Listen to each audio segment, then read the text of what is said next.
1971년 오대산의 비밀기지. 세 남자가 자신의 이름과 가족, 과거를 불태웠습니다.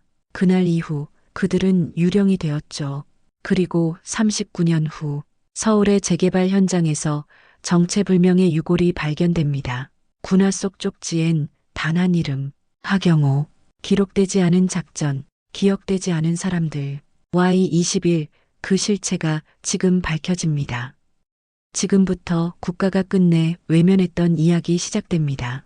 구독과 좋아요는 이름을 되찾는 힘이 됩니다. 1971년 오대산 깊은 곳, 바람소리만 울부짖는 비밀기지에서 세 남자가 누군가의 명령에 따라 자신의 모든 것을 불태우고 있었습니다. 서진우는 손끝이 떨리는 것을 참으며 신분증을 불길 속에 던졌습니다. 24, 아직은 젊은 나이에 자신의 존재를 지워야 했죠. 옆에서 하경우와 백도연도 침묵 속에 각자의 과거를 불태우고 있었습니다. 하경우는 26, 전북 고창에서 온 온화한 청년이었고, 백도연은 25, 강원 정선 출신의 강인한 군인이었습니다. 오늘부터 너희는 죽은 자다. 문상필 중령의 말은 냉정했습니다. 그의 눈빛에는 감정이라곤 찾아볼 수 없었고 오직 임무만이 있었습니다. 서진우는 주머니 속에 남겨둔 작은 사진 한 장을 만지작거렸습니다. 가슴 한켠이 아려왔지만 표정에는 드러내지 않았습니다. 군인에게 감정은 사치였으니까요. 모든 개인 소지품을 불태우고 새로운 신혼을 받아들일 준비가 됐나? 문상필이 세 사람을 날카롭게 쳐다보며 물었습니다. 하경우가 먼저 대답했습니다. 네, 준비됐습니다. 그의 목소리는 굳건했지만 서진우는 하경우의 손등에 힘이 들어가는 것을 놓치지 않았습니다. 백도연은 잠시 망설이다 고개를 끄덕였습니다. 서진우도 침묵으로 동의를 표했습니다. 교관이 각자에게 새 신분증을 나눠주었습니다. 거기엔 이름 대신 코드명만 적혀 있었습니다. Y21 공작조. 이제 그들은 이름도 과거도 가족도 없는 유령이 되었습니다. 서진우는 카드를 받아들며 가슴 한구석이 무너져 내리는 느낌을 받았습니다. 충남 논산의 작은 마을에서 자란 소녀는 이제 공식적으로 사라진 것입니다. 훈련은 가혹했습니다. 매일이 지옥이었죠. 신체적 고통보다 더 힘든 것은 정신적 압박이었습니다. 자신의 이름을 잊고 과거를 지우고 오직 임무만을 생각해야 했으니까요. 하지만 서진우는 그 고통 속에서도 주머니 속 사진만은 버리지 못했습니다. 어린 시절 충남 논산의 초가집 앞에서 찍은 어머니와의 사진 한 장. 그것만은 포기할 수 없었습니다. 그러던 어느 날 교관의 불시 검문이 있었습니다. 주머니를 비워라. 교관의 날카로운 명령에 세 사람은 긴장했습니다. 하경우와 백도연은 빈 주머니를 보여주었지만 서진우는 순간 망설였습니다. 이내 주머니에 손을 넣었고 땀에 젖은 사진 한 장이 드러났죠. 교관의 눈이 차갑게 빛났습니다. 아직도 미련을 버리지 못했나? 교관은 사진을 낚아채 서진우의 눈앞에서 라이터를 켰습니다. 불꽃이 사진을 태우기 시작했고 서진우는 그것을 바라볼 수밖에 없었습니다. 어머니의 얼굴이 불길 속에서 사라져갔습니다.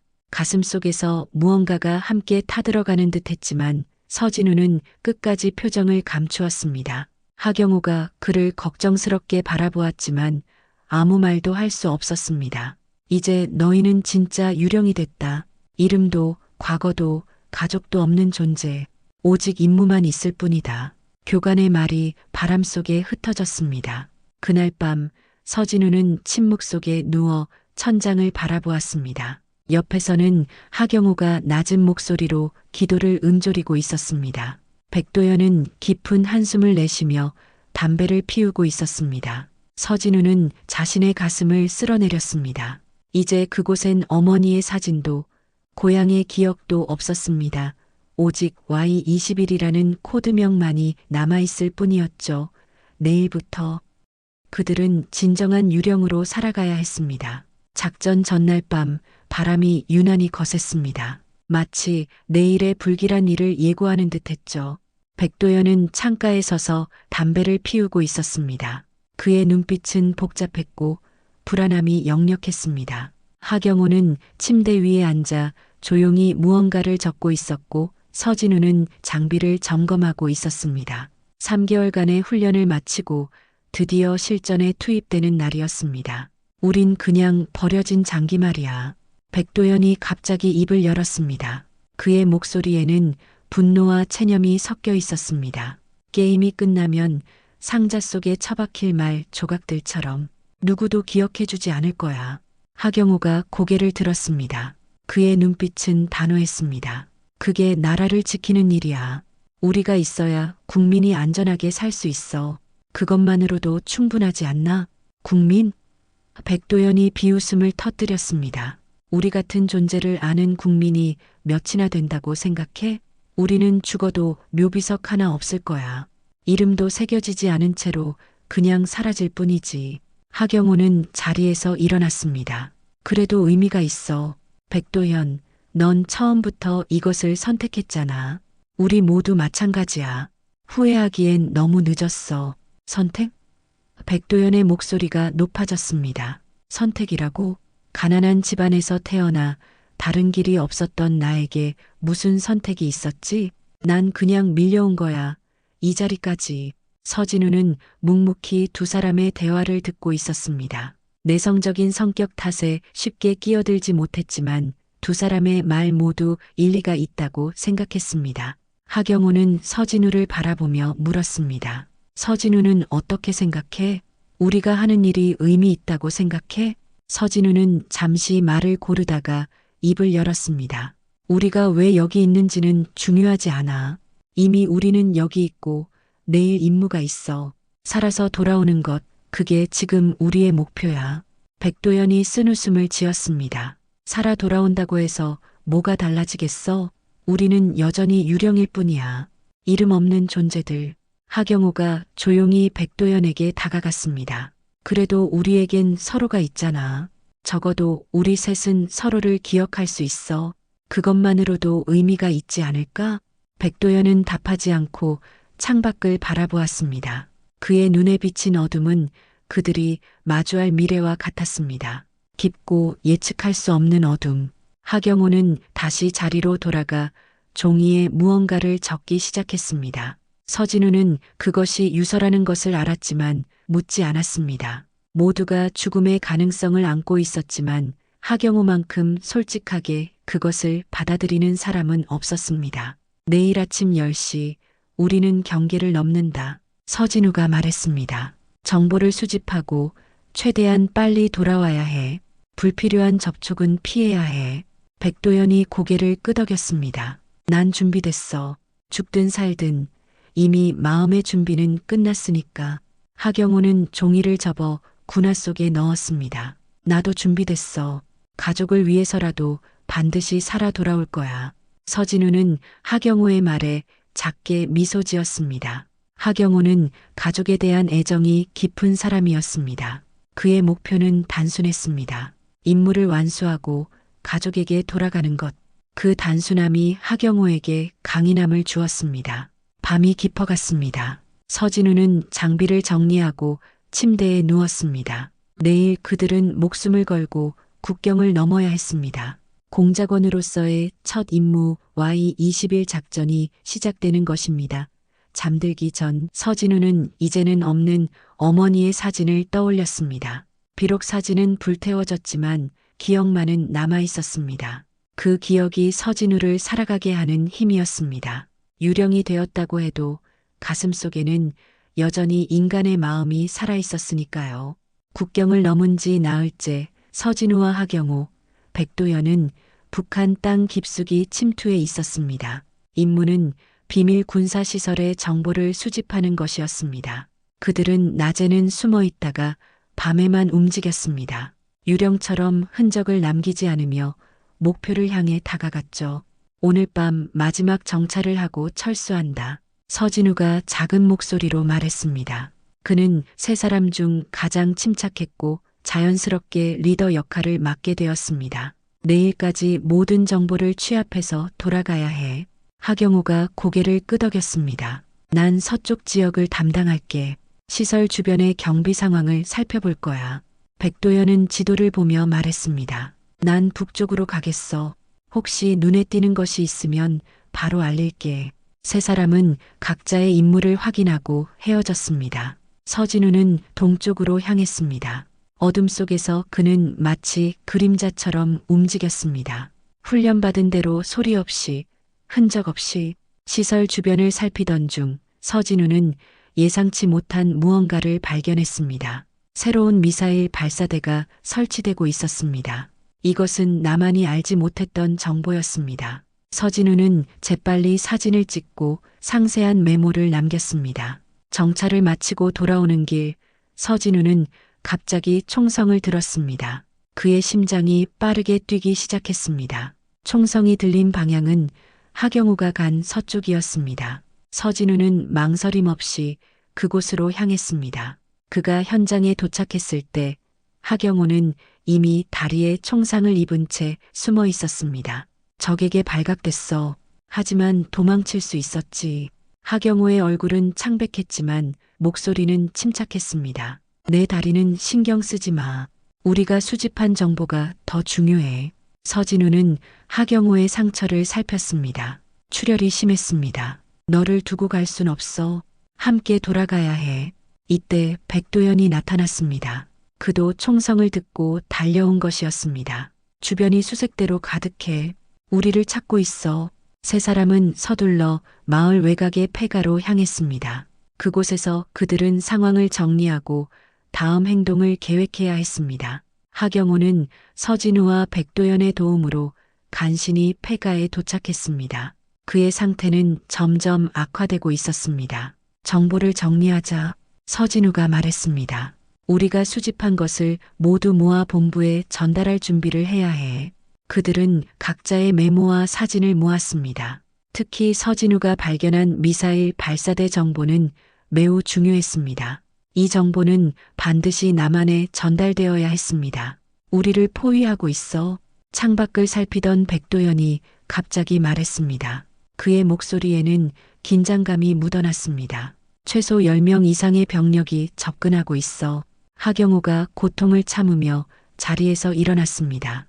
이 정보를 갖고 너희가 먼저 가. 난 여기서 시간을 벌 테니. 무슨 소리야? 백도연이 소리쳤습니다. 너를 두고 갈 순 없어. 우린 함께 싸울 거야.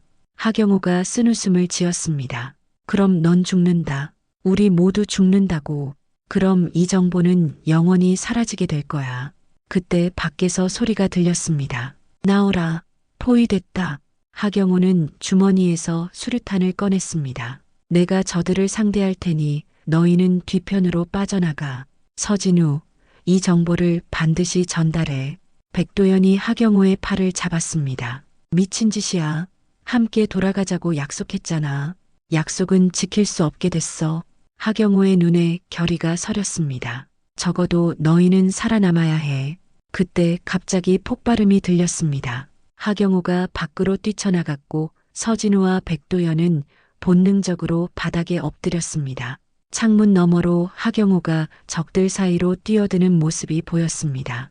그러나 그는 몇 발자국 가지 못하고 지뢰를 밟았습니다.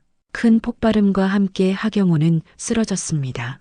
폭발음이 가라앉고 잠시 정적이 흘렀습니다. 서진우와 백도연은 창문 너머로 쓰러진 하경우를 바라보았습니다. 아직 살아있었지만 상태는 심각해 보였습니다. 백도연이 밖으로 뛰쳐나가려 했지만 서진우가 그를 붙잡았습니다. 기다려. 하경우의 희생이 헛되게 해선 안 돼.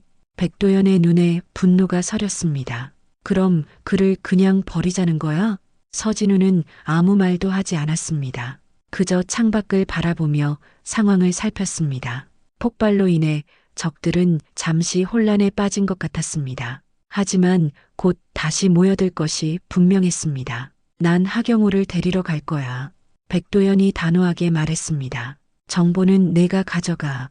본부로 돌아가. 서진우는 백도연의 눈을 바라보았습니다. 그의 눈에는 결연한 의지가 서려 있었습니다. 서진우는 천천히 고개를 끄덕였습니다. 알았어. 조심해. 백도연은 뒷문으로 빠져나갔고 서진우는 모든 정보를 챙겨 탈출 준비를 했습니다. 창밖을 내다보니 백도연이 조심스럽게 하경호에게 접근하고 있었습니다. 하지만 그때 갑자기 다시 총성이 울렸습니다. 백도연이 쓰러졌습니다. 숨겨진 적군이 그를 노리고 있었던 것입니다. 서진우의 심장이 멎는 것 같았습니다. 단 몇 초 만에 두 동료를 잃을 위기에 처한 것입니다.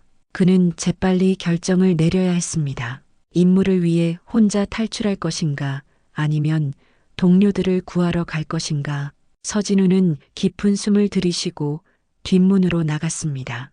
그는 어둠 속에 몸을 숨기며 조심스럽게 하경호에게 접근했습니다. 하경호는 아직 살아 있었지만 의식은 흐릿해 보였습니다.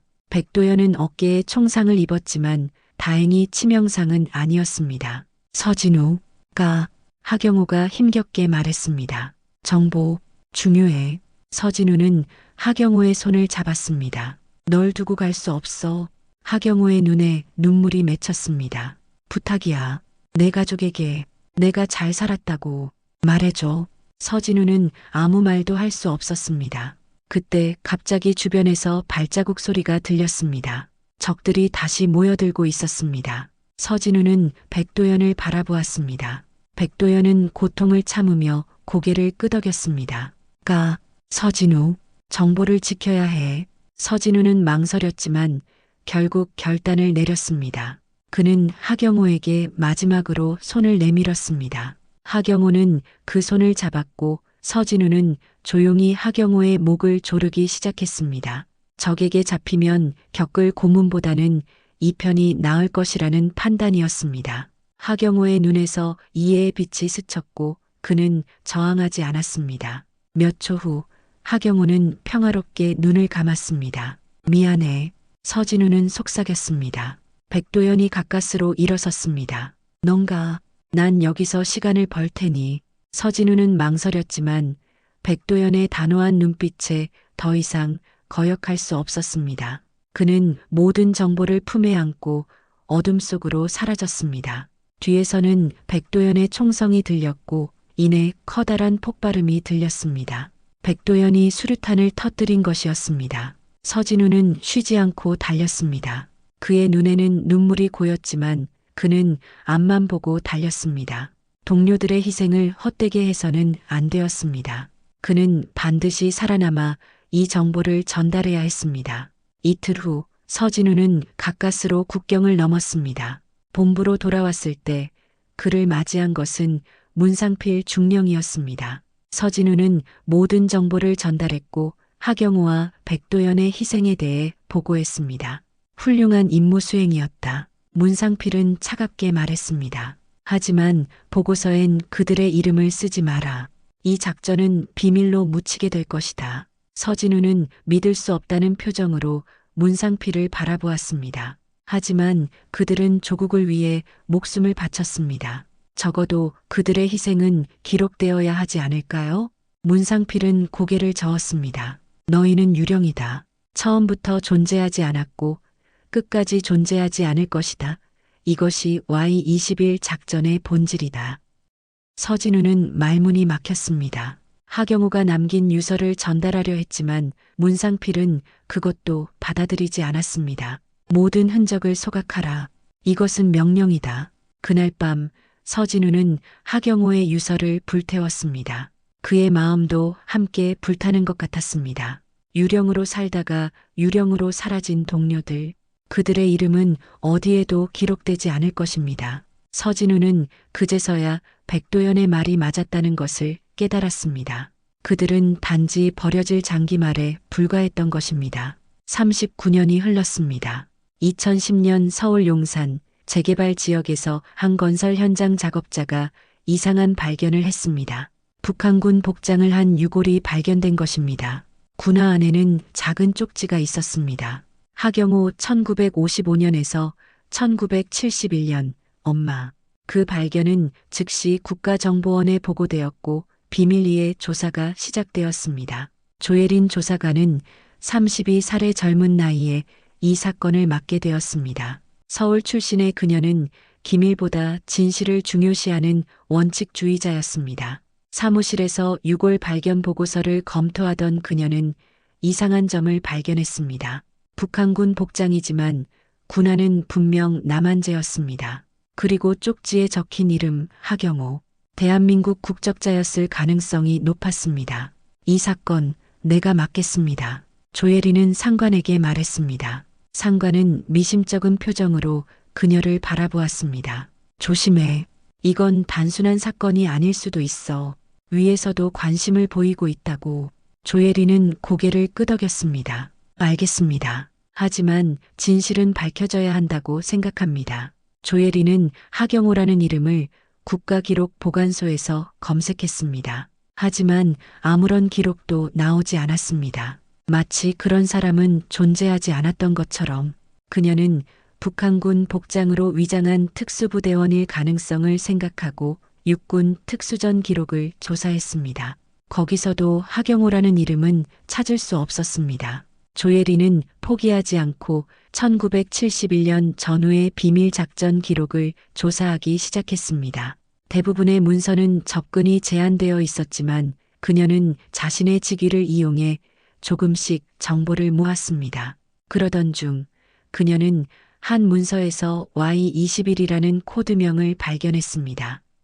그 문서는 1971년 북파 공작원 작전에 관한 것이었습니다. Y21 이게 뭐지? 조혜리는 혼잣말로 중얼거렸습니다.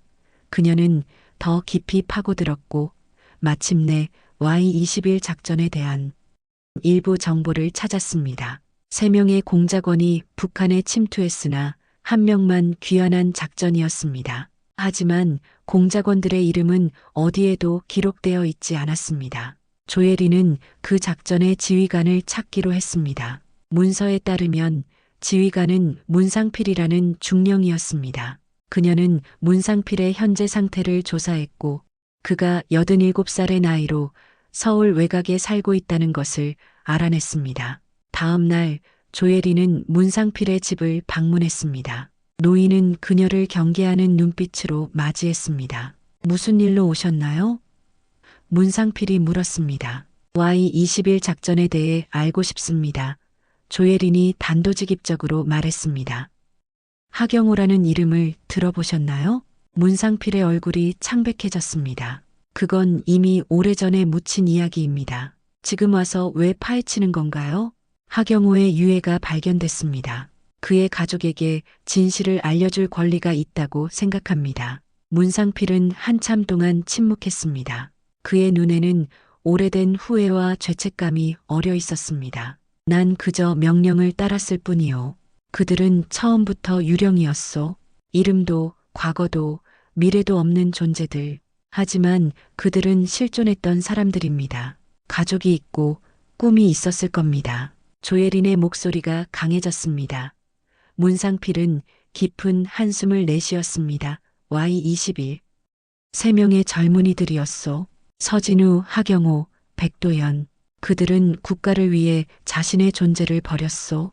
하지만 국가는 그들을 버렸지. 살아 돌아온 사람은 누구였나요? 조혜린이 물었습니다. 서진우. 그 아이 혼자 돌아왔소. 다른 둘은 임무 중 사망했지. 하지만 공로는 모두 내 이름으로 올라갔소.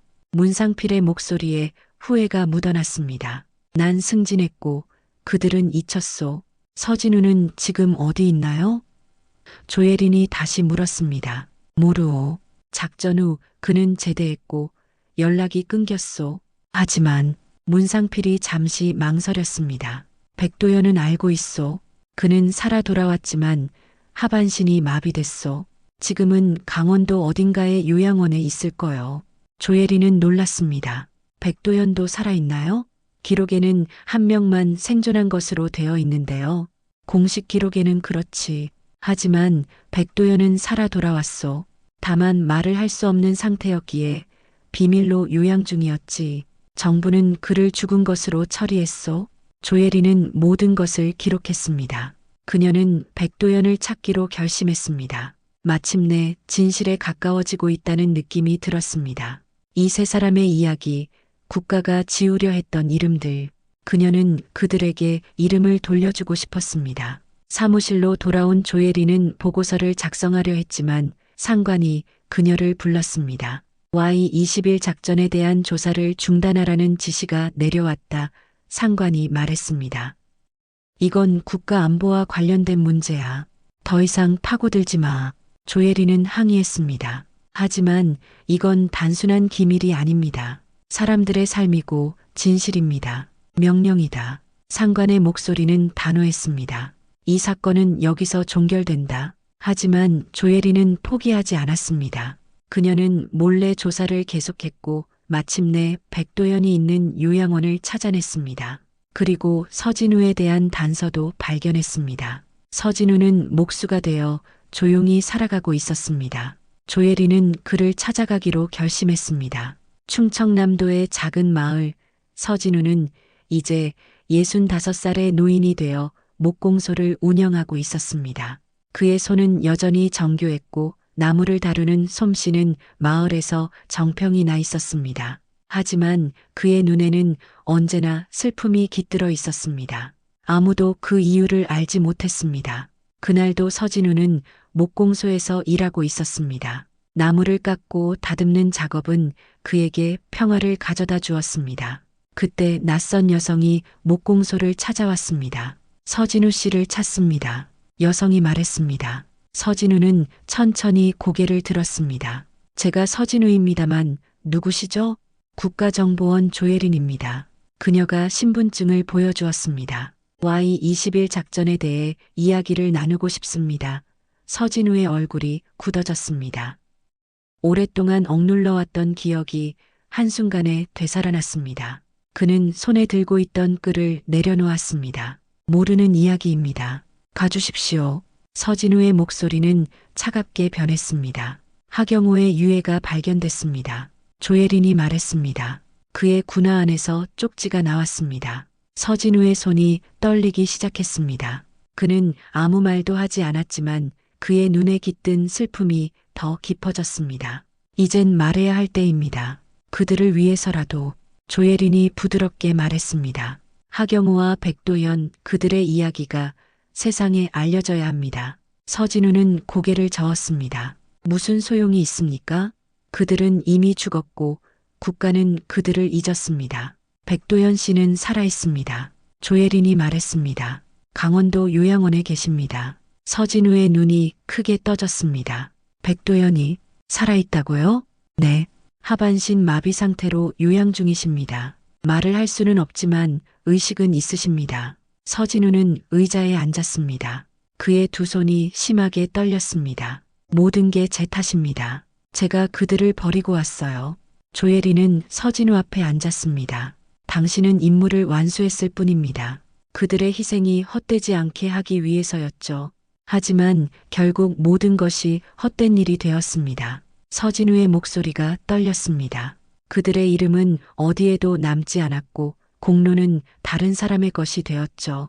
조혜리는 가방에서 사진 한 장을 꺼냈습니다. 하경호의 군화에서 발견된 쪽지 사진이었습니다. 서진우는 그것을 바라보다가 갑자기 눈물을 흘렸습니다. 40년 동안 억눌러왔던 감정이 한순간에 터져나왔습니다. 하경호는 항상 가족을 생각했습니다. 서진우가 떨리는 목소리로 말했습니다. 마지막 순간에도 어머니를 생각했던 거죠.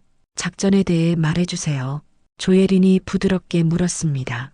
진실을 알고 싶습니다. 서진우는 깊은 한숨을 내쉬었습니다. 그리고 서서히 입을 열었습니다.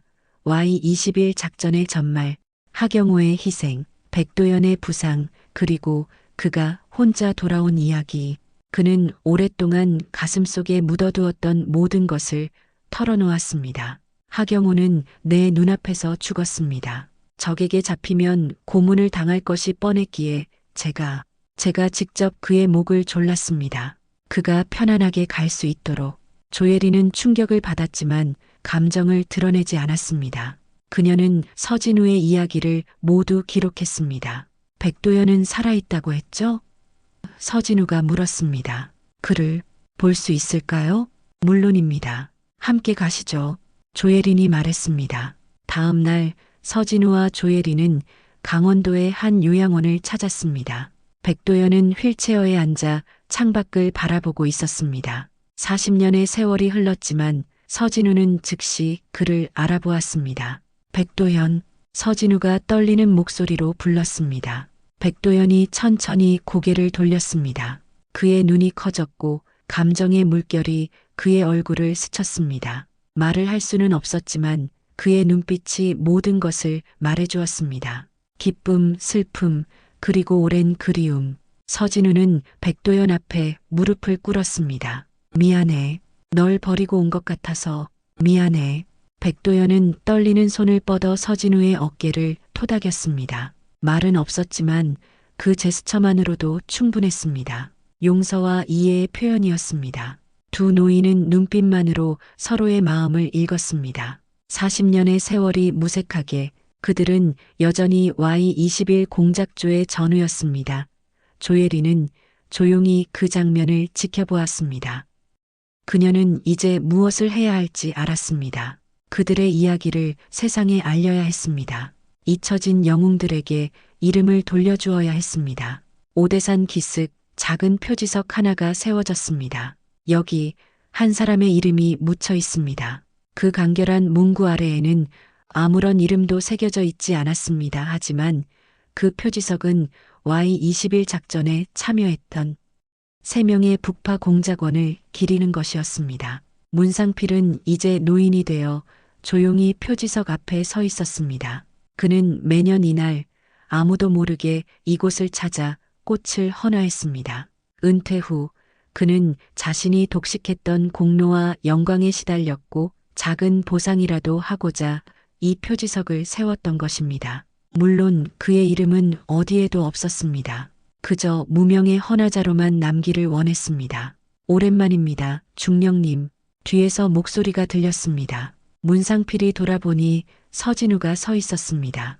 그 옆에는 휠체어에 앉은 백도현과 조혜린이 있었습니다. 너희들, 문상필의 목소리가 떨렸습니다.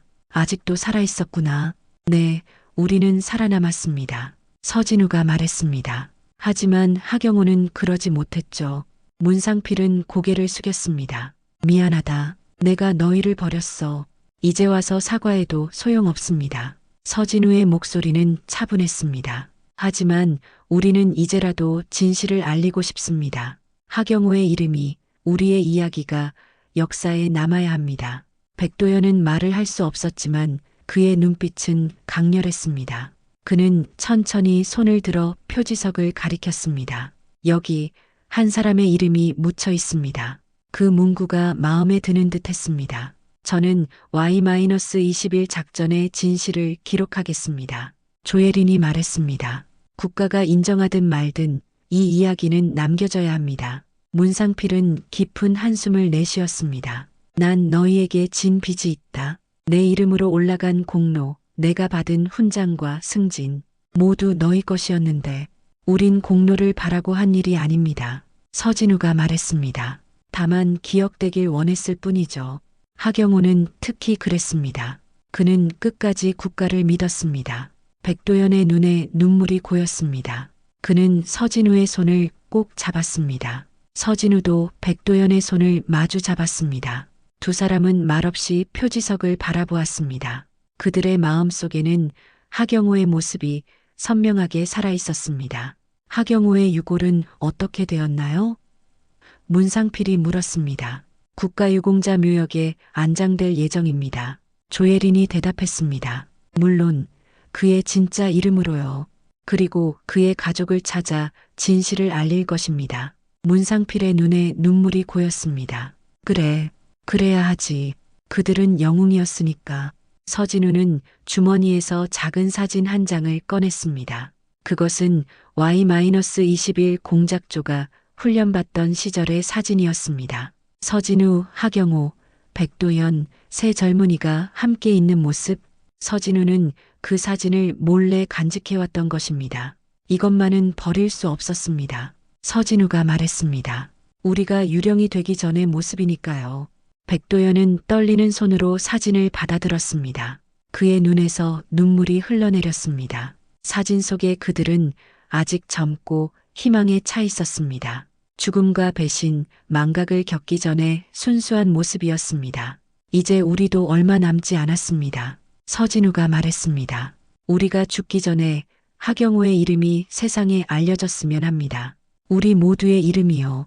조혜리는 고개를 끄덕였습니다. 제가 반드시 그렇게 하겠습니다. 비록 국가가 인정하지 않더라도 역사는 알게 될 것입니다. 문상필은 조용히 표지석 앞에 무릎을 꿇었습니다.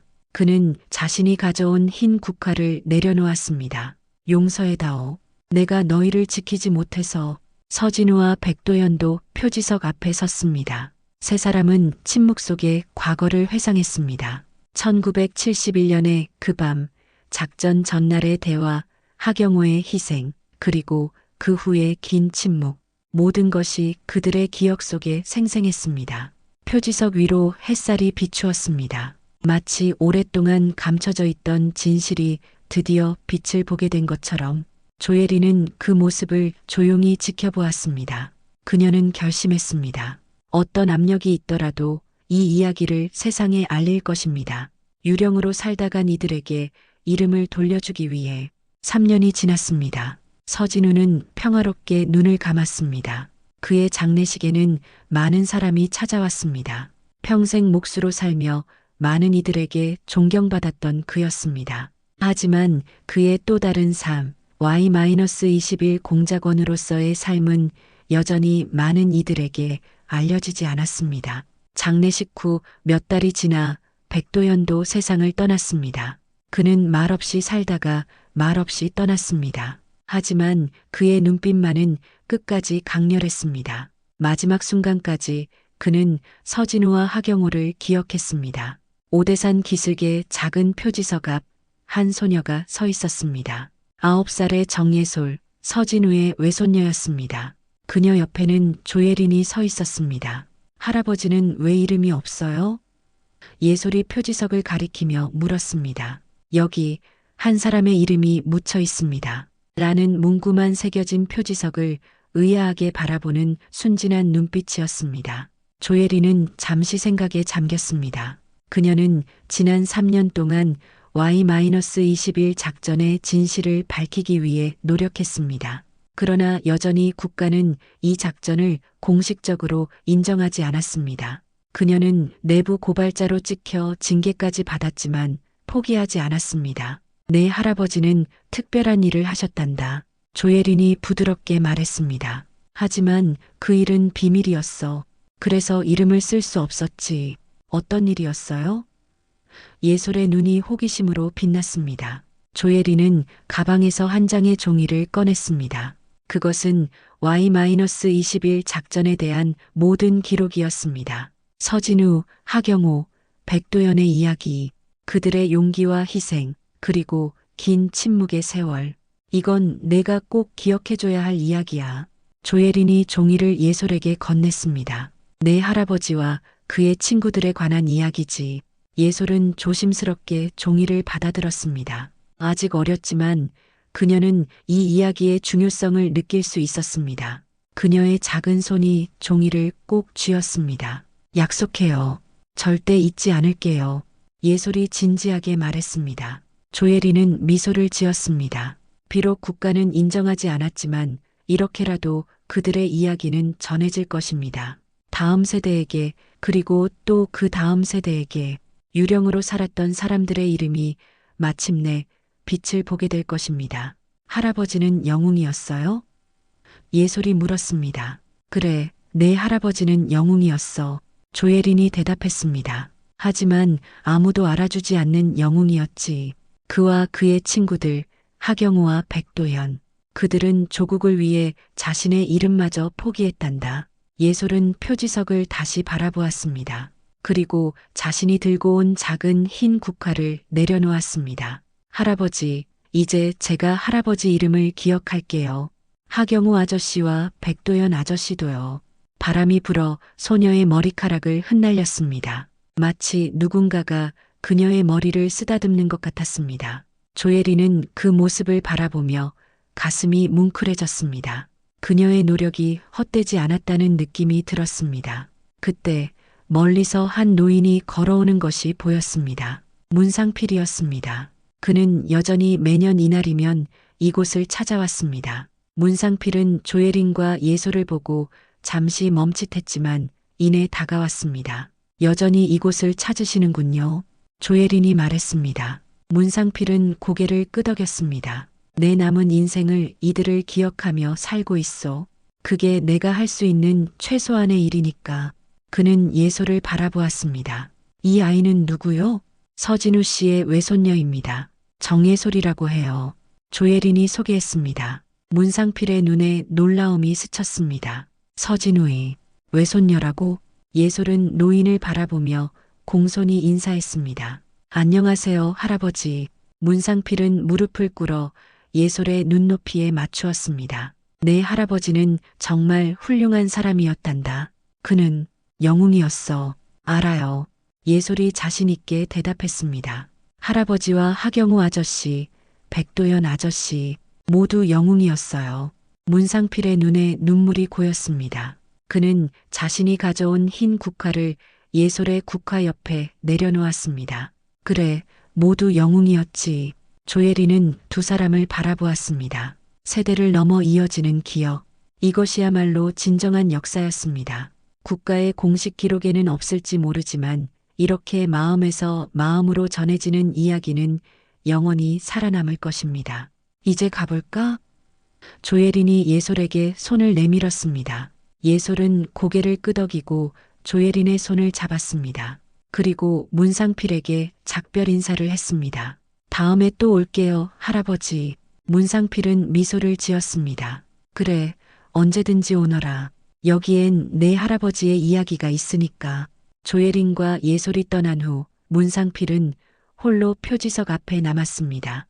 그는 천천히 무릎을 꿇고 표지석에 손을 얹었습니다. 이제야 너희의 이름이 불리게 되었구나. 서진우, 하경호, 백도연.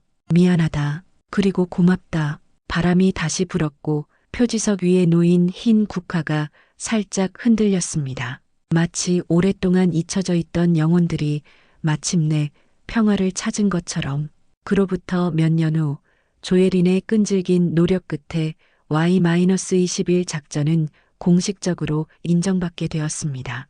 표지석에는 마침내 세 사람의 이름이 새겨졌습니다. 서진우, 하경호, 백도연. 조국을 위해 이름을 버린 영웅들에게.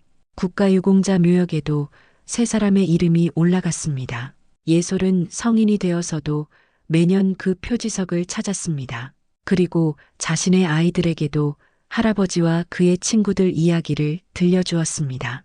유령으로 살다가 유령으로 사라진 사람들의 이야기. 하지만 이제는 더 이상 유령이 아닌 이름을 되찾은 영웅들의 이야기였습니다.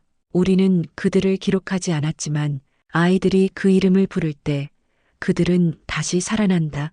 이것이 Y-21 작전의 마지막 교훈이었습니다. 기억하는 한 아무도 완전히 사라지지 않는다는 것.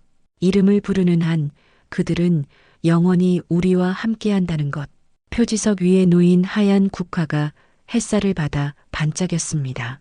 카메라가 그 국화를 클로즈업하며 천천히 멀어져 갔습니다. 이제 그들의 이야기는 끝났지만 기억은 계속될 것입니다. 유령 조작 Y-21 이름 없는 전우들의 이야기는 이렇게 영원히 남게 되었습니다.